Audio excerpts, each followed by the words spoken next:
নমস্কাৰ দৰ্শকসকল, ১ নম্বৰটো খবৰ। পীয়ুষ হাজৰিকা মন্তব্য, অখিল গগৈয়ে গোটেই অসমখন সন্দেহযুক্ত মানুহে লৈ লোৱাটো বিচাৰে। ২ নম্বৰটো খবৰ, বাংলাদেশৰ স্বৰাষ্ট্ৰ উপদেষ্টা জাহাংগীৰ আলম চৌধুৰী মন্তব্য, ভাৰত দেশত থকা অবৈধ বাংলাদেশী নাগৰিকক গ্ৰহণ কৰিবলৈ প্ৰস্তুত।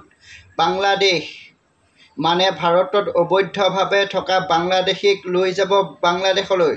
কেনেকুৱা পাইছে বাতৰিটো কমেণ্ট কৰিব দেই। ৩ নম্বৰটো খবৰ, নগাঁও হাতীচুং মৌজা দুটা স্থানত উচ্ছেদ চলিব। বগৰীগুৰি পাম আৰু ৰাইডিঙিয়া। নগাঁও আৰক্ষীয়ে জাননী জাৰি কৰিছে। ৪ নম্বৰটো খবৰ, ভাৰতৰ প্ৰাক্তন ৰাষ্ট্ৰপতি বিজ্ঞানী ডক্টৰ APJ আব্দুল কালামৰ মৃত্যু বাৰ্ষিক আজি ২৭ জুলাই তাৰিখে। ৫ নম্বৰটো খবৰ, হাইলাকান্দিত হিন্দু অধ্যুষিত অঞ্চলত গৌৰৱ গগৈ সভাত খালী চকী দেখা পোৱা গ'ল। ৬ নম্বৰটো খবৰ, ই-শ্ৰম কাৰ্ড থকা সকলোলৈ ভাল খবৰ। ই-শ্ৰম কাৰ্ড থাকিলে চৰকাৰী ঘৰ পাব দুখীয়া পৰিয়ালবোৰে। কিন্তু তেওঁলোকৰ যোগ্যতা কেইটামান লাগিব। যিসকলৰ চৰকাৰী চাকৰি নাই আৰু যিকোনো পৰিয়ালৰ কোনো বিশেষভাৱে সক্ষম সদস্য আছে আৰু আপুনি ভাৰত দেশৰ নাগৰিক হ'ব লাগিব। আৰু কিমান টকাৰ ঘৰ পাব? পাহাৰীয়া অঞ্চলত ১,৩০,০০০ টকীয়া ঘৰ পাব আৰু সমভূমি অঞ্চলত ১,২০,০০০ টকীয়া ঘৰ পাব।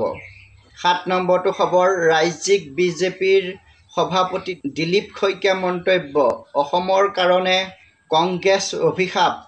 কংগ্ৰেছে খিলঞ্জীয়াসকলক বেয়া পায় আৰু বৰ্তমান বিজেপি চৰকাৰে ধৰ্ম সম্প্ৰদায়ৰ ভিত্তিত উচ্ছেদ কৰা নাই। বিজেপি চৰকাৰে উচ্ছেদ কৰিছে অবৈধ সন্দেহজনক বেদখলকাৰীকহে।